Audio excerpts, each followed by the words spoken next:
কিসই মোর বান্ধবরে দেখ না এখন কেমন দেখা যায় ও কিসই মোর বান্ধবরে দেখ না এখন কেমন দেখা যায় ওরে পরাণে বন্ধু থাইকা কাছে বিরোহী গান গায় ফাল্গুনে আসিবে বন্ধু মেসেজে জানায় পৌষে শীতে বন্ধু গরম হাওয়ার টানে দুঃখ ভুলিয়া থাকে নাচে গানে ও কিশোর মোর বান্ধবরে দেখ না এখন কেমন দেখা যায় ঘুইরা ঘুইরা পরে বন্ধু পইরা পইরা মরে জায়গায় খারাইয়া বন্ধু প্রেমের সন্ধান করে রসিকে রসিক চেনে ভোমরায় চেনে মধু জাহাজের খালাসি চেনে গজার মাচার কদু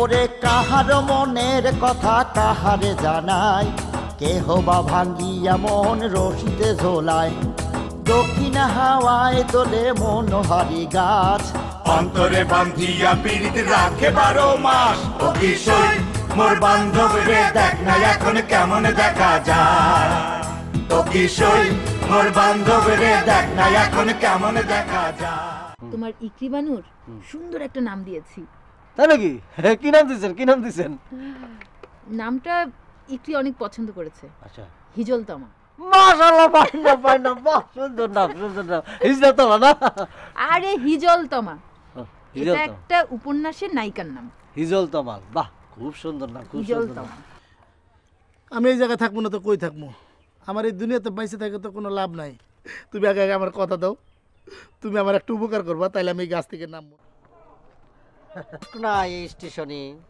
শোনো ব্যবসা বাণিজ্য করতে গেলে এরকম 2-4টা ঘা 2-4টা সিচুয়েশন হয় তাই বলে মন খারাপ করার কিছু তো নাই ধরো তোমারে আমি একটা কাজের জন্য টাকাটা পাঠাইলাম হঠাৎ করে রাস্তার মধ্যে কোনো ছিনতাইকারী ধইরা তোমার টাকা পয়সা সব রাইখা দিল মায়ের মুখ দিল হইতে পারে না আবার ধরো মনে করো যে তোমারে আমি যেমন মনে করো যে কাটিং ব্যবসা করি ওই ব্যবসা করতে গিয়ে হঠাৎ জনগণের আগে কট হয়ে গেলাম গা এমন মায়ের দিল মায়ের থেকে কোনোরকম বাইসা হাইয়া পড়লাম মনে করো এরকম একটা হয়েছে আর কি হাসতে চোখে হাসার তো কিছু নাই শোনো এগুলি হাসার কিছু নাই যা হওয়ার হয়েছে ভুলা যাও এখন আমার পুরো দমে মনে করো যে চাকরিতে জয়েন তোমার আমি বেতন দিয়ে দিতেছি তুমি তোমার কাজ চালায় যাও কে কি করলো কে কি কইলো এটা নিয়ে তো তোমার ভাবনার বিষয় না আরে মারছে রে যাক কিছু না খেললে তো তোমার হাতের লেখাটা হুবহুব মিলে গেল আমি কিছু বুঝলাম না তোমার কপালটা আসলে খারাপ যাক কিছু করার নাই আল্লাহ আল্লাহ আল্লাহ কিছুই করো ওর বিচার আল্লাহ করবো বুঝছো যাও কাজে কাজ হয়ে গেছো গা ইয়াস শোনা হয়ে তো আবে শোনা রে যাও গা এই যে এহেন্দা কিন্তু হিয়াল হয় কিন্তু কামড় দিব কিন্তু আমি ইনজেকশন দেখা পাইলাম না বন্ধু তিন দিন এই বন্ধু তিন দিন তোর বাড়িতে গেলাম দেখা পাইলাম না বন্ধু তিন দিন এই বন্ধু তিন দিন তোর বাড়িতে গেলাম দেখা পাইলাম না বন্ধু তিন দিন আমি মালা একা ঘরে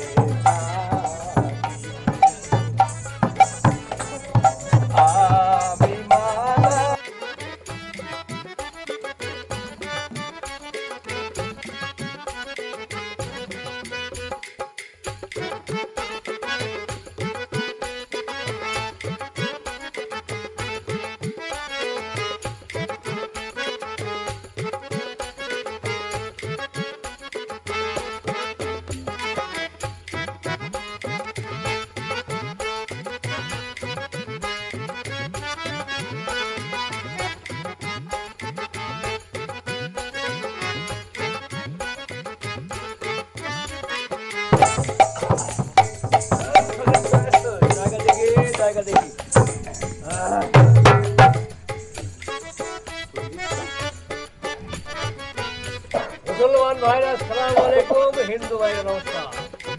এই সুন্দর বিকালে আপনারা আমার দুইটা কথা শুনবেন আসমানি বালা জমিনি বালা বাতাসি বালা জলের বালা সব তাবিজ তোমারে পরিষ্কার হয়ে যায় সাফা হয়ে যায় কিন্তু মনের জ্বালা মনের যন্ত্রণা সেইটা কখনোই দূর হয় না পরিষ্কার হয় না তাইলে কি করতে হবে জনাব?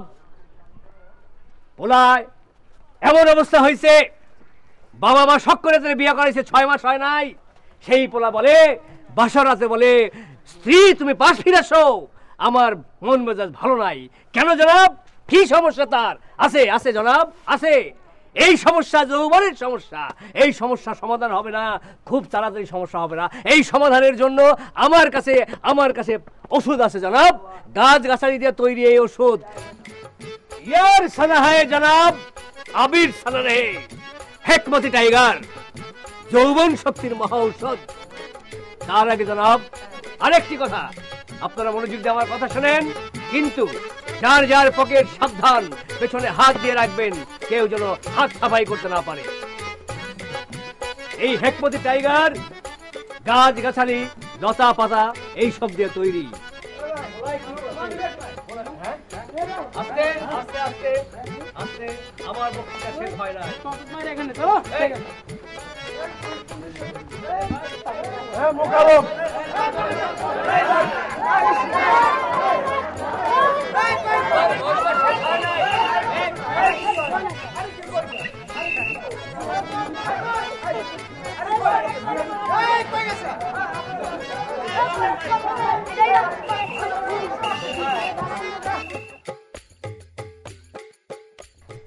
বাজান আমি বিশ্বাস করতে পারতেছি না, সাদা মেয়ে নিজ থেকে এই কামটা কোনোদিন করতে পারে না। নিশ্চয়ই এর মধ্যে কোনো কিন্তু আছে, আর কিন্তুটা কি সেটা আমি বার করি সারমু। কথা কম কবি, কথা একেবারে কম কবি। সাদা মিয়া নিজের মুখে স্বীকার করছে সিরিটা তার লেখা, তারপরে এর মধ্যে তুই কিন্তু বাস কেমনে হেডে আমি বুঝি না। বাজান তুমি বুঝতে পারতেছো না, ওই ফুল সুন্দর আমি হারে হারে চিনি, সে সাদা মেয়েরা ফাঁসানোর লাগে পলিটিক্স করতেছে, আর পলিটিক্সটা কি সেটা আমি বার করে সারবো। আমার কথা বল তুই কেন করবো না বাজান, কও তুমি। আসলে বুঝলেন হাকিম সাহেব, আমার নিজের তো কোনো সমস্যা নাই, অহন মাইয়া যার হ্যাঁ বিষয়টা মাইনে নিব কিনা বুঝতে পারতেছি না। আচ্ছা খবর তো দিছি, আসুক দেখা যায়। না আসলে হয়েছে কি পোদ্দার সাহেব, মানে আমি আমার হেকিমি চিকিৎসার সর্বোচ্চ চেষ্টা তো চালাইছি বুঝছেন, কিন্তু কোনো মেডিসিনে কাজ হইতেছে না, নো মেডিসিন ওয়ার্ক। কেন করতেছে না সেটাই তো বুঝতেছি না। তো গতকাল আমি আমার ওস্তাদের বাড়িতে গেছিলাম, হ্যাঁ যায় যখন তার বিষয়ান্ত সব ভাঙ্গা করলাম, হ্যাঁ, তখন সে ভেদ ভাঙ্গে কইলো যে কেন কাজ হইতেছে।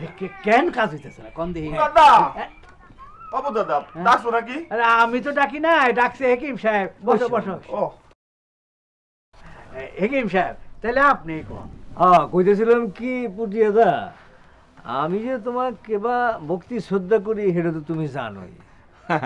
তো কথা হলো কি যে গত 1 মাস যাবৎ আমি যে তোমার মেয়ের চিকিৎসা করতেছি, কিন্তু ভালো হওয়ার তো কোনো লক্ষণই দেখতেছি না। তাহলে কি চিকিৎসা করতে চাইতেছেন না? না না সেটা তো আমি কই নাই, চিকিৎসা করবো না, চিকিৎসা তো করবোই, তো চিকিৎসার ধরনটা একটু পাল্টান লাগবে আর কি। পাল্টানো লাগলে পাল্টান, আপনি যেমনি করবেন তেমনি সই, আমরা তো অমত নাই, তাই না? না মানে পদ্ধতিটা হলো কি যে তোমার মায়া আর পোদ্দার সাহেবের পোলার মধ্যে একটু দূরত্ব বাড়ান লাগবে আর কি। দূরত্ব বাড়ান লাগবো, ব্যাপারটা ঠিক বুঝলাম না, একটু খুইলা কইবেন। আচ্ছা খুঁড়েই কইতেছি বুঝছাও, এই যে তোমার মেয়া কিংবা পোদ্দার সাহেবের পোলা, এই দুইজনের যে কোনো একজনকে এই গ্রাম থেকে অন্য কোনো হেনে রাখার ব্যবস্থা করা লাগবে। এটা অবশ্য আমার অভিমত না, আমার ওস্তাদ জি সব কিছু শুই না আমাকে এই বুদ্ধিটা দিছেন। আর কি কইছেন জানেন? কইছে জিন আর পরি এই দুইজনের একসাথে চিকিৎসা করা সম্ভব না, ইয়ার সানা হয় জনাব, আবির সানা নেই। ও কিন্তু আমার তো মায়া মানুষ, হ্যাঁ তো পোলা না কই পাঠামো মাইয়া। এটা অবশ্য ঠিক কথাই কইছেন। তাহলে পোদ্দার সাহেব আপনি দেখেন তাহলে আপনার সাওয়ালে অন্য কোনোখানে পাঠান যায় কিনা। আমার তো মা মোরা পোলা, এরে আমি কই পাঠামো? আবার বিপদে পড়ে গেলাম না, আমি তো কিছুই বুঝতে পারতেছি না। কেন ছেলেরে তার মামুর হইতে পাঠাই দাও। তুমি তোমার মায়ের হ্যাঁ নানা বাড়িতে পাঠা। আরে মায়া মানুষ, তারে দূরে রেখে কেমন থাকবে পারুম নাকি? আরে আমারও তো একমাত্র পোলা, একটা ভাই একটা পোলা। আরে পোলা মানুষ, হ্যাঁ কি মানুষ থাকতে পারবো না? আমি তোমার পোলা তুমি পাঠাবে, তোমার পোলা যদি দেখে আমার মায়ের কিছু হয় তাহলে কিন্তু আমি চিকিৎসা হবো না। সেদিন তুমি কেন বাজানে সাহস করে কইলা না যে চিঠিটা তোমার ফুল সুন্দরের না? আমি তো চিঠি পড়েই বুঝতে পারছি ওই চিঠি তোমার। ফুল সুন্দর এত সুন্দর করে লিখতে পারে না। কি হলো, কথা কও না কেন? আরো এরকম 100 চিঠি আমার কাছে আছে। ওইগুলো কার কাছে লিখছিলা? আচ্ছা, আমি যারে চাই তারে পাই না কেন? কেমনি পাইবা? বেন্তা মাছের কাছে কেডা আইব? শুনো, কালো চিঠিগুলা তুমি আমার কাছে লইয়া আইবা। কিন্তু আমি যারে চাই তারে কি শেষ পর্যন্ত পাবো? সেটা দেখা যাবে না। শুনো, কাল ফুল সুন্দর সাথে দেখা হলে তুমি কইবা তুমি যারা চাইছো তারা পাইছো। কি কইতে পারবা না? হ্যাঁ পারো। আচ্ছা, তুমি যে চিঠির মধ্যে একটা গান লিখছিলা, কি আছে জীবনে আমার, এটা তুমি গাইতে পারো? হ্যাঁ পারি। এরকম অনেকে কয়, গাও তো দেখি। কি আছে জীবনে আমার, যদি তুমি না থাকো পাশে মরণে, কি আছে জীবনে আমার, তুমি আছো সব আছে জীবনে আমার, তুমি নাই কিছু নাই ব্যথারি পাহাড়, তুমিও গো জীবনে মরণে আমার, কি আছে জীবনে আমার, যদি তুমি না থাকো পাশে মরণে, কি আছে জীবনে আমার। বাবা, ভালো তো গাইতে পারো। আচ্ছা, আমি যাক চাই শেষ পর্যন্ত কি তারে পাবো? কইলাম তো পাইবা।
বাবা বাবু মিয়া, তোমার চিকিৎসার সুবিধার লেগে তোমার মামার বাড়ি নিয়ে যেতে চাই। না মানে হেকিম সাহেব কইতেছিলেন আর কি, যে তুমি ওইখানে গেলে তাড়াতাড়ি ভালো হয়ে যাবে। বাবা বাবু মিয়া যায়। হ্যাঁ হ্যাঁ হ্যাঁ হ্যাঁ, আসো আসো জলদি আসো। আমি আমি নাই হেমুরা গরি বাপিরা।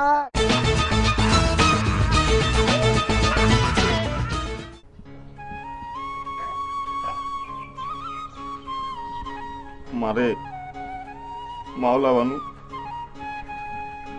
যে হেকিম সাহেব তোর চিকিৎসা করতেছে, হ্যাঁ চাইতেছে তোরে তোর মামার বাড়িতে রেখে চিকিৎসা করাইতে। না থাকলে এই বাড়িটা পুরো গাড়ি গাড়ি হয়ে যাবো, আমার বুকটা ছেলেমেলা হয়ে থাকবো। যত কষ্ট হোক তোর ভালো লেগে আমার সব কষ্ট সহ্য করতে হবে। মা একটু কষ্ট করে এলো, তোরে তোর মামার বাড়িতে রেখে আসি। আমিও গেলাম তোর সাথে, 2 দিন তাই আসলাম। যাবি মা? ও মা যাবি?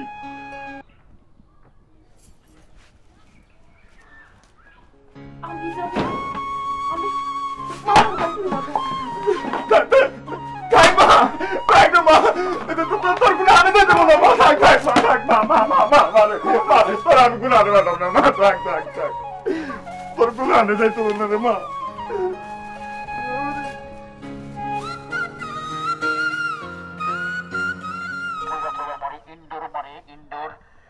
জানাই লইবেন, জানাই বের হয়ে যাবো ভাই।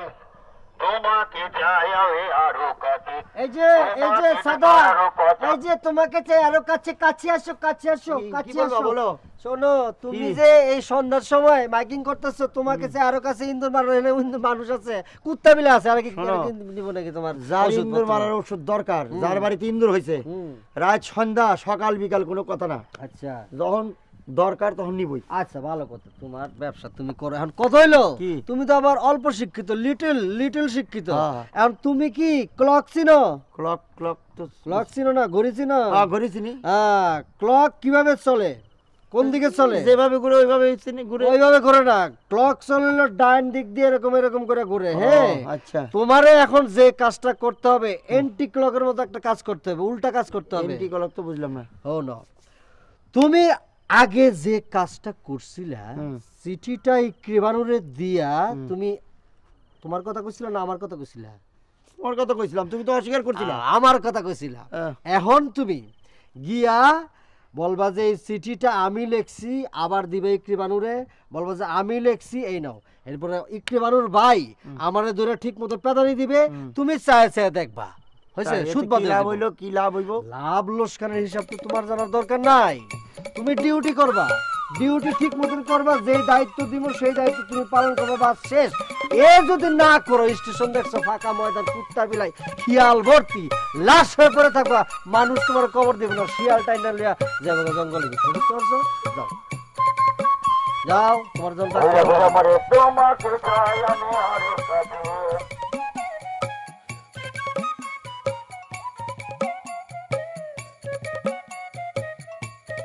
দাদা আমি তো আপনার খুঁজতেছিলাম। আরে আমিও তো তোমার এই খুঁজতেছি।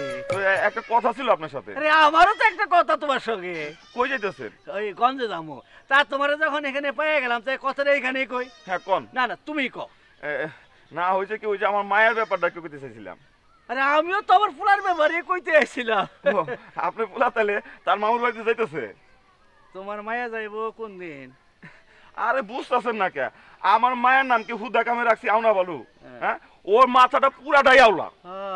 তা আমার পোলা বুঝলা ওই মলমের লাহার বিছলা বইলা এই লোকজন সবাই হারে মলম বাবু কয়। ওরে সামনে গেল ভাদ্র গেল, পড়লো কার্তিক মাস, বন্ধু পালাইয়া গিয়া করলো সর্বনাশ। আকাশেতে নাই রে চন্দ্র, কি করে তার তারা, বন্ধুরে হারাইয়া বন্ধুর সদাই পাগলে পারা। তো কিশোই মোর বান্ধবীরে দেখ না এখন কেমন দেখা যায়, ওরে পরাণে বন্ধু থাইকা কাছে বিরোহী গান গায়। ফাল্গুনে আসিবে বন্ধু মেসেজে জানায়, পৌষে শীতে বন্ধু গরম হাওয়ার টানে, দুঃখ ভুলিয়া থাকে নাচিয়া গানে। ও কিশোর মোর বান্ধবীরে দেখ না এখন কেমন দেখা যায়, ও কিশোর মোর বান্ধবীরে দেখ না এখন কেমন দেখা যায়।